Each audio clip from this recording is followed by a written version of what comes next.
Bonjour, bienvenue au Jeudi de la prévention. Nous allons aborder aujourd'hui avec la CARSAT Bourgogne-Franche-Comté et les différents acteurs du transport et de la logistique le risque TMS, troubles musculo-squelettiques, et à ne pas confondre avec le Transport Management System qui aujourd'hui dans notre secteur est un logiciel qui permet de planifier, d'optimiser, de contrôler les opérations de transport de marchandises en l'occurrence. Le secteur du transport et de la logistique est fortement impacté par ces troubles-là, avec des conséquences financières et économiques importantes. D'où ce premier webinaire que nous avons aujourd'hui, avec en sommaire TMS, de quoi parle-t-on? Quelques éléments de sinistralité et des exemples de situations d'exposition. Dans un second webinaire, notre idée est de vous présenter le type de démarche de prévention pour vous aider à réduire les impacts de TMS. Je vais laisser tout de suite la parole à Olivier Crémachy, contrôleur de sécurité à la CARSAT Bourgogne-Franche-Comté, qui va vous présenter la première partie. Bonjour, juste avant, un petit élément concernant l'utilisation de l'outil qui nous sert aujourd'hui à diffuser cette présentation.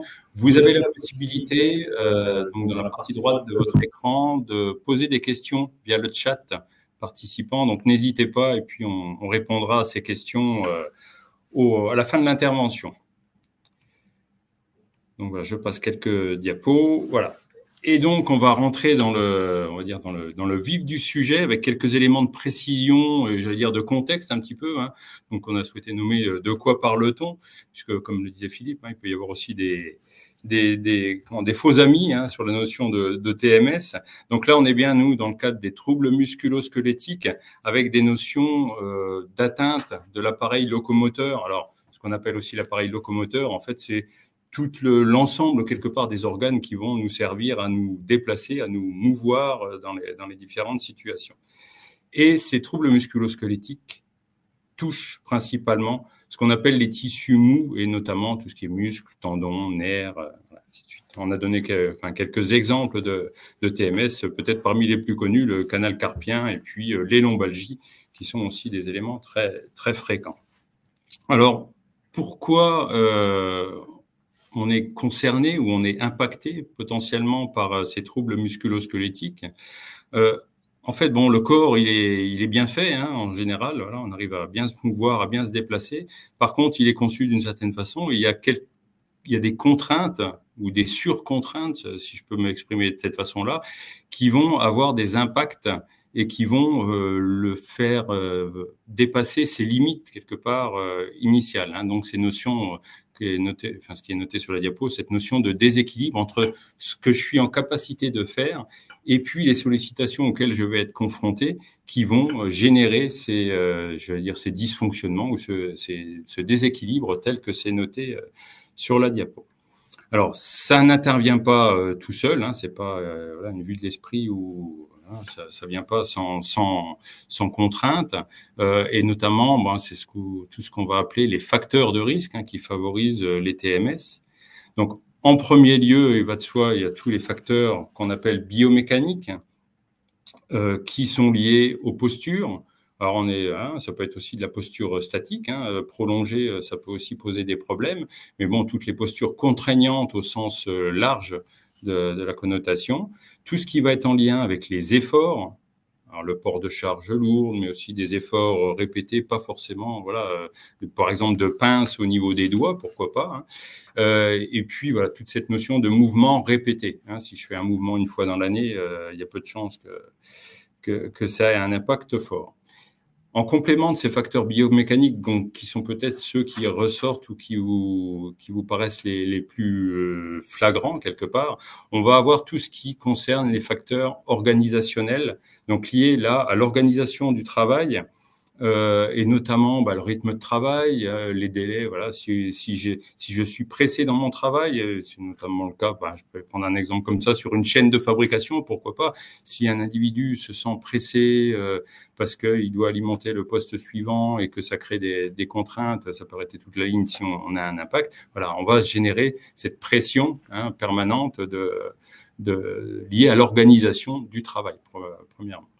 Et puis, tout ce qui concerne les facteurs qu'on appelle psychosociaux, hein, à pas confondre avec les risques psychosociaux, on est bien sur deux notions différentes, qui sont plutôt là les ressentis et les perceptions du travail pour chaque individu. Alors que ce soit cette notion de monotonie du travail, je m'ennuie dans mon travail, j'ai du travail très très répétitif.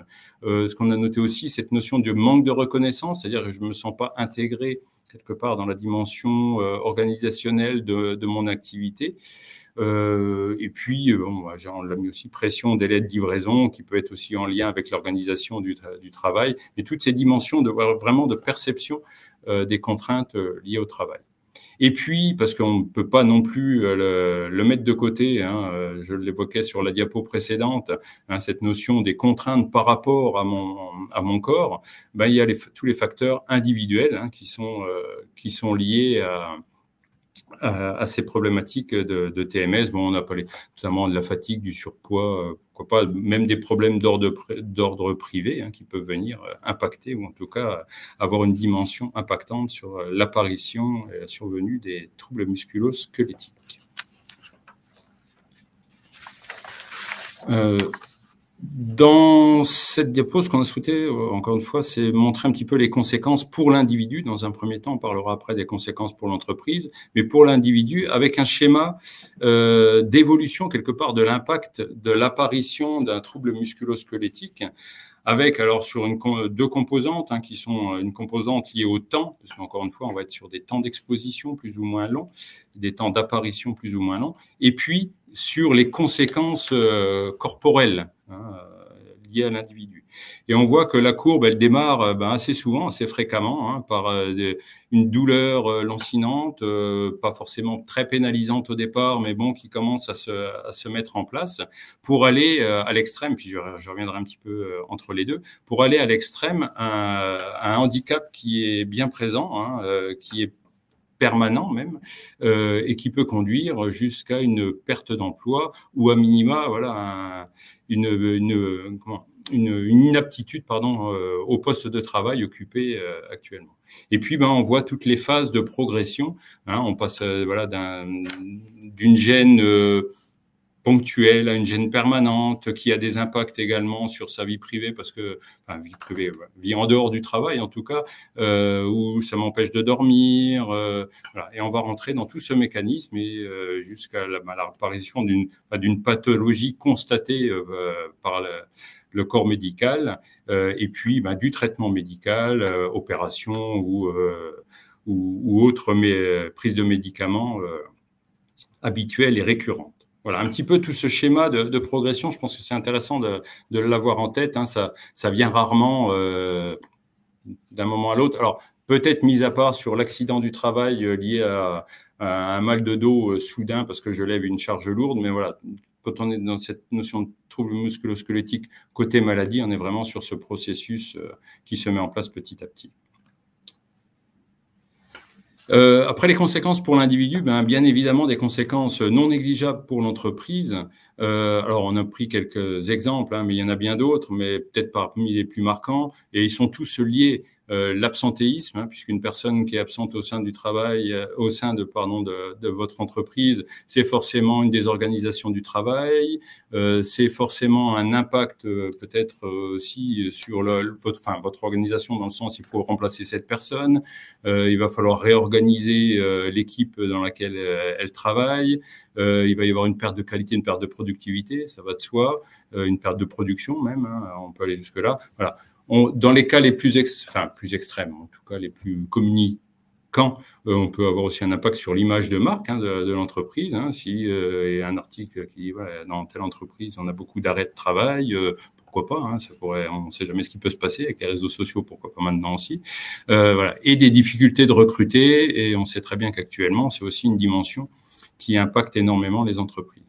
Donc là, on est plutôt sur des effets, ce qu'on va appeler indirects, hein, ou en tout cas des coûts indirects, mais qui ne sont pas sans conséquences. Et puis, un coût direct qui va être une maladie professionnelle ou un accident du travail qui est reconnu au sein de l'assurance maladie, va avoir un impact sur votre taux de cotisation direct accident du travail, maladie professionnelle, puisque les coûts vont être affectés à votre compte employeur et donc vont déterminer les taux de cotisation à venir.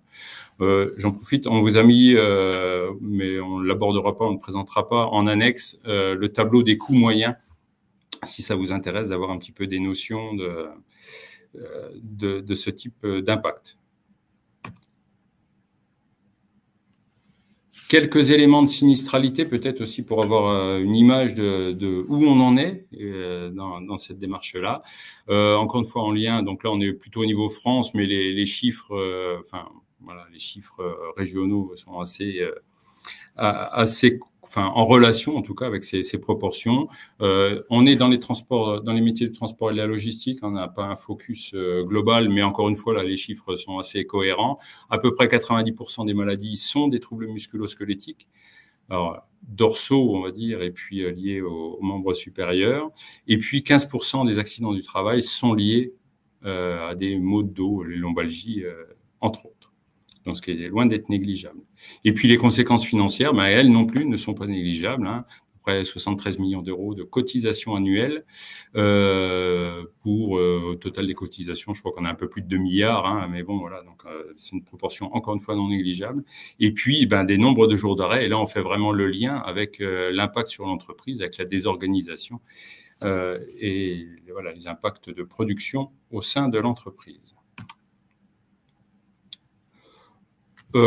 Voilà, juste un petit élément statistique pour bien montrer que, alors on n'a pris que 2 exemples, sur le côté transport plutôt sanitaire avec les ambulances, et puis un autre parallèle sur le transport routier de fret interurbain, où on voit bien la part la plus importante qui est liée aux troubles musculo-squelettiques, avec les maladies qui sont dans les tableaux 57 et 98 et qui sont la très grande proportion de ces 2 exemples. Et c'est quelque chose qu'on retrouve presque systématiquement dans toutes les activités.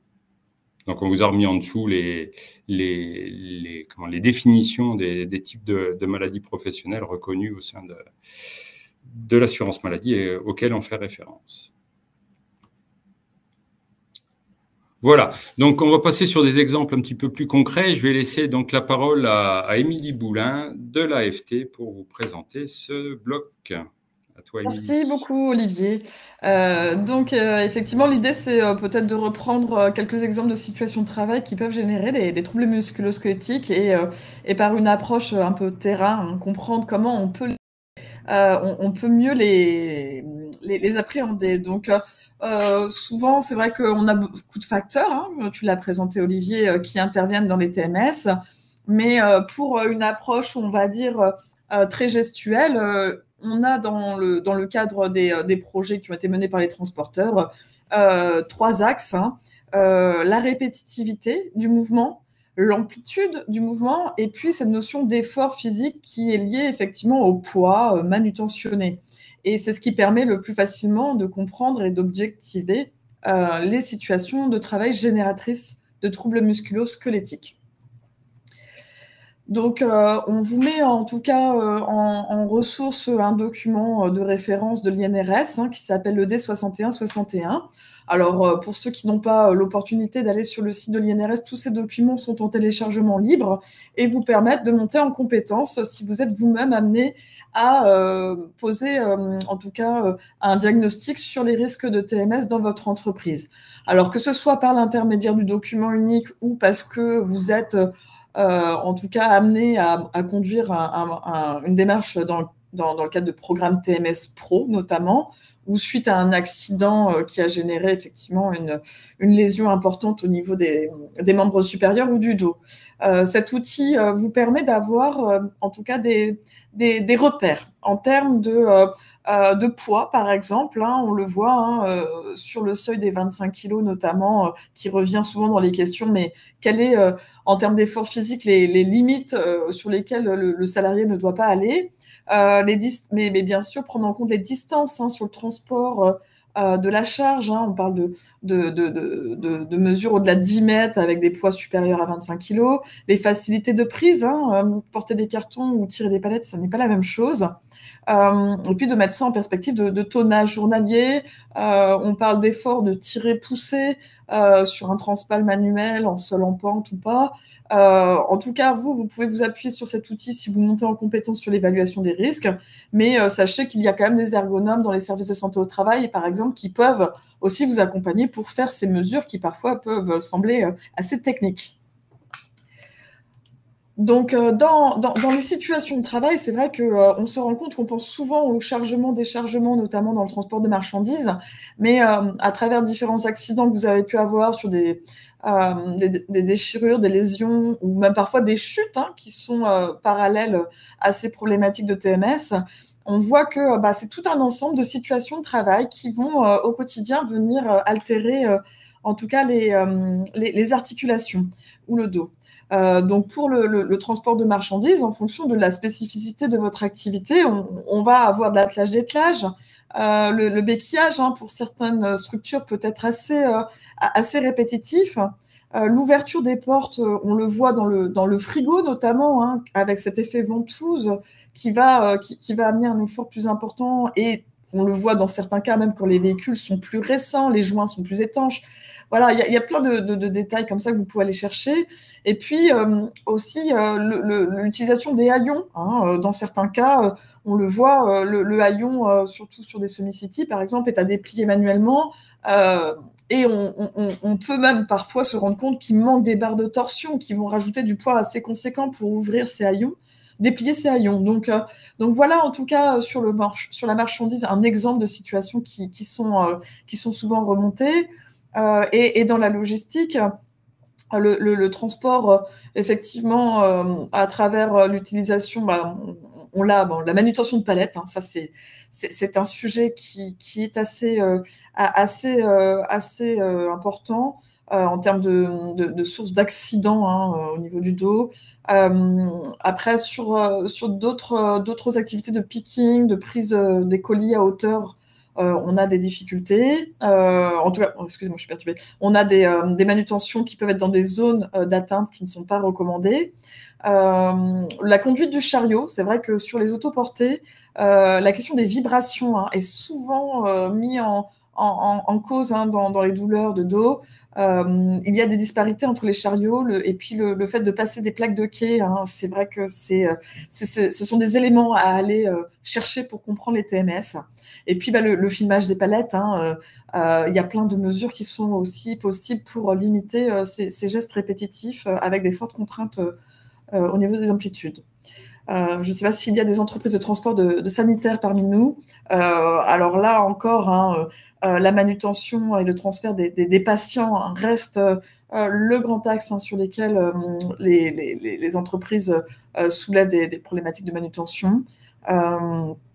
Donc avec des conditions d'accès parfois chez les patients qui sont plus ou moins adaptées. Et puis sur la question effectivement du transport de déménageurs par la suite, on a plein de tâches qui peuvent être prises effectivement chacune de manière indépendante pour se dire comment on peut agir après sur chacune de ces tâches. Ranger des cartons dans les meubles, là, effectivement, si des déménageurs sont présents, ils le diront. Aujourd'hui, le travail à hauteur, mettre les cartons sur des tables pour éviter que les employés se baissent, c'est des bonnes pratiques qui sont aussi évoquées en formation. La manutention des meubles dans les escaliers, là encore, on va le voir, le fait de travailler en équipe avec des personnes qualifiées ou pas qualifiées vont avoir aussi des répercussions sur la façon dont est portée la charge.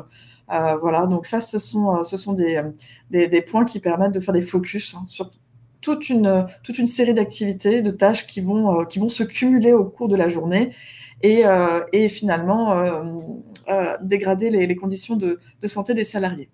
Quand on parle de comprendre effectivement les TMS, sur cette slide, je vous ai mis plusieurs questions qu'il faut se poser.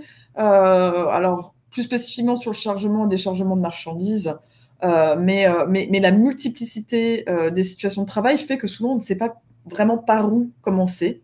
Dans la démarche, on préconise effectivement d'aller observer le travail, mais avant d'observer le travail, il faut se poser aussi des questions sur qu'est-ce qui fait le plus mal, entre guillemets, aux salariés. Alors, je dis qu'est-ce qui fait le plus mal, c'est quand on échange avec eux, ils vont me dire, bah, moi, aujourd'hui, dans les produits qui sont manutentionnés, première question, on va avoir des produits qui vont être mentionnés. Alors, je pense à la distribution particulièrement, mais pas que. Certains conducteurs vont dire, bah, moi, aujourd'hui, quand je travaille pour tel client où je dois livrer des frigos américains chez des particuliers, oui, ça, c'est un outil, c'est une marchandise qui me pose plus de problèmes que d'autres. On va avoir aussi comment sont déplacées ces marchandises. On a ces questions de transpalette qui deviennent de plus en plus à assistance électrique, mais on en retrouve encore des manuels sur certains sites parce que ça dépend de l'entreprise d'accueil. Là encore, ça va être un levier. On le voit pour la suite en termes d'action, mais notamment la question des rôles aujourd'hui est assez prédominante dans les retours des entreprises en disant ces rôles sont problématiques et qui plus est sont parfois mal entretenus. Comment sont acheminées les marchandises et quelles sont les conditions d'accès, de stationnement? Là encore, dans certains cas, l'utilisation même d'un transpalette électrique peut être mise à mal parce que la livraison se fait chez un particulier où il y a des graviers au sol, ou alors le stationnement du véhicule se fait à moitié chevauché sur un trottoir et en pente. Et donc là encore, tirer des palettes avec un seul en pente va être problématique. Donc tous ces éléments-là sont à prendre en compte, en plus des retours sur comment sont chargées les marchandises. Donc finalement, si vous avez, j'avais pas fini mes questions, mais si vous avez aujourd'hui la possibilité, on revient sur la slide suivante, comment sont chargées les marchandises. Ce qui revient aussi, c'est la coordination. On parlait de l'organisation du travail, comment se coordonne le travail avec les caristes. Quand on charge effectivement un véhicule avec un chariot autoporté, décharger ensuite avec un transpalette, les conducteurs disent oui, aujourd'hui, il faut qu'il y ait une certaine cohérence dans l'organisation entre le chargement et le déchargement. Les tâches annexes, j'en ai parlé tout à l'heure.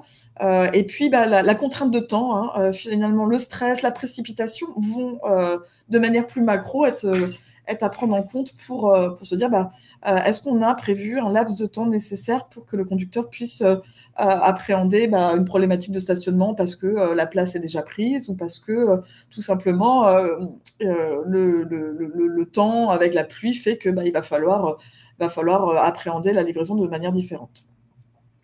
Donc, par rapport à ça, la slide suivante, s'il vous plaît, on a aujourd'hui un exemple d'observation.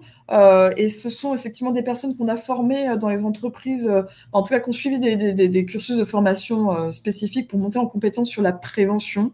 Alors, on a des profils QHSE, mais on peut avoir des profils aussi, des fois, plus responsable bâtiment ou responsable de quai, ou responsable d'exploitation. Après, dans une certaine mesure, on a, dans l'idée que ces personnes puissent aller un peu sur des observations ou questionner des salariés. Mais voilà un exemple d'analyse qui a pu être faite en disant le conducteur livre une palette, qu'est-ce qui se passe, la coactivité avec les véhicules, la présence de trottoirs, l'environnement dans sa globalité et comment on peut mieux décortiquer en fait les situations de travail, quels sont les risques, quelles sont les causes réelles et puis quels sont les axes d'amélioration qui vont être identifiés. Plus on prend du temps pour comprendre effectivement la situation de travail et plus les solutions vont être facilement identifiables en fonction de les problématiques de stationnement, l'horaire de livraison, l'organisation, est-ce qu'on a la bonne adresse et finalement, est-ce que le conducteur a le bon équipement pour décharger la marchandise qui a été idéalement chargée dans des bonnes conditions. Voilà en tout cas comment on peut agir en ayant bien saisi qu'est-ce qui fait la complexité de la situation de livraison. Merci Émilie pour toutes ces présentations, pour toute cette présentation. Donc en fait voilà, comme vient de l'expliquer Émilie, il y a toute une démarche à mettre en œuvre pour comprendre déjà et puis traiter et régler éventuellement ces problématiques de troubles musculo-squelettiques. On ne pouvait pas tout faire en une seule session, donc on vous propose un prochain webinaire où là vraiment on va axer sur la démarche et sur des outils, en tout cas, qui peuvent être utilisés pour appréhender et pour traiter cette problématique troubles musculo-squelettiques au sein de votre entreprise et de vos activités éventuellement. Donc, il n'y a a priori pas de questions de ce que je vois à ce moment. Hein. Donc, ce qu'on avait, on l'avait anticipé, ou en tout cas, on avait prévu, et nous, on avait fait un petit peu un point des questions auxquelles on est confronté assez régulièrement en entreprise. Donc, on a fait un petit peu, voilà, on a retenu 2 questions prioritaires. Est-ce que je dois prendre en compte chaque activité de mon entreprise? Hein, éventuellement, genre, je sais pas, Émilie, si tu veux répondre ou je réponds, mais bon, voilà, les réponses ont déjà été un petit peu abordées, mais...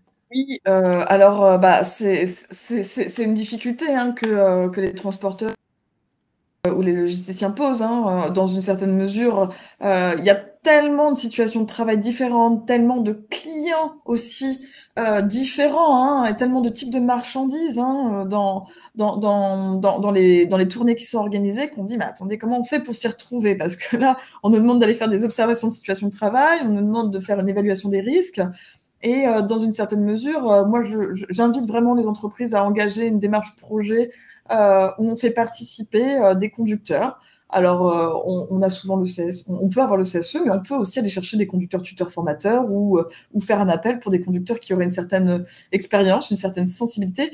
Et dans une certaine mesure, si je prends par exemple des livraisons en GMS, on peut, même s'il y a une centaine de points de livraison avec plein de situations différentes, on peut parfois, avec des conducteurs, identifier comme ça une dizaine de sites, une dizaine de situations de travail qui ressortent comme étant vraiment celles qui sont les plus problématiques, celles où on a eu des accidents, celles où les nouveaux arrivants n'arrivent pas à faire la livraison en temps et en heure, celles où les exploitants savent que on peut avoir des retours de conducteurs qui disent non mais moi je te fais pas ce site parce que j'y vais plus, j'y suis allé une fois, c'est trop compliqué.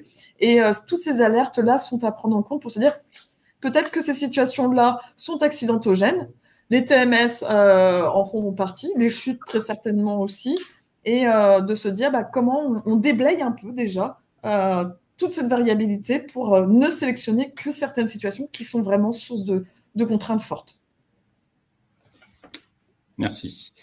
Et puis, la deuxième question qui tourne autour de la reconnaissance, alors là, c'est plutôt dans notre giron qu'on va répondre, la reconnaissance des maladies professionnelles et des accidents du travail.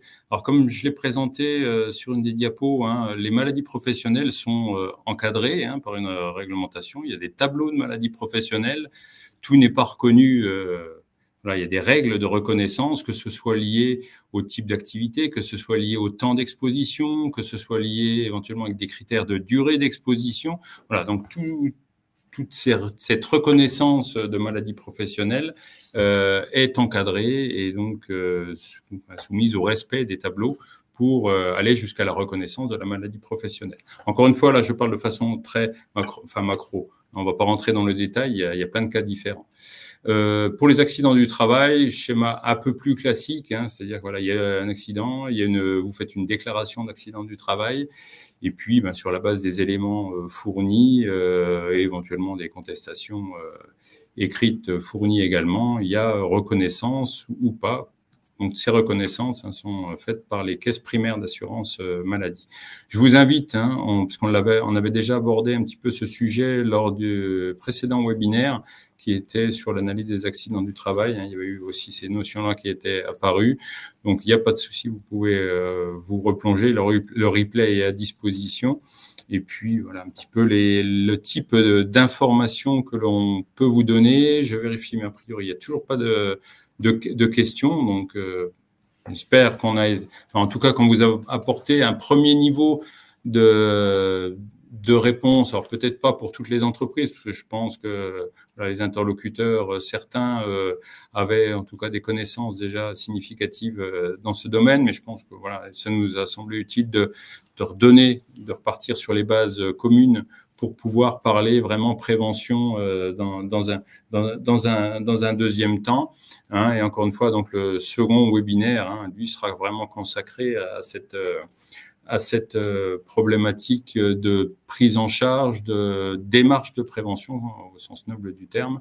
Et donc, ce webinaire qui est le 13 juin, hein, donc encore une fois, hein, je reviens en arrière puisqu'il était, voilà, il était positionné ici, un webinaire alors, qui sera un petit peu plus long hein, parce qu'il y a un peu plus de matière, donc il durera 3/4 d'heure sur agir sur les TMS, hein, vraiment la problématique fonctionnelle et opérationnelle, voilà, pour traiter ces webinaires. Écoutez, on vous remercie beaucoup de votre participation et puis donc le webinaire a été enregistré et donc vous sera transmis l'enregistrement hein, de ce webinaire. Donc vous aurez le support dedans, comme ça tout va bien avec les commentaires qui vont et puis on reste à votre disposition hein, s'il y a des questions qui interviendraient un petit peu plus tard. Merci beaucoup à tous et toutes. Et puis, on vous souhaite une bonne journée. Et puis, donc, on se revoit le 13 juin, voilà, pour continuer sur cette dimension trouble musculo-squelettique. Bonne journée, au revoir. Merci, bonne journée, au revoir. Merci, au revoir.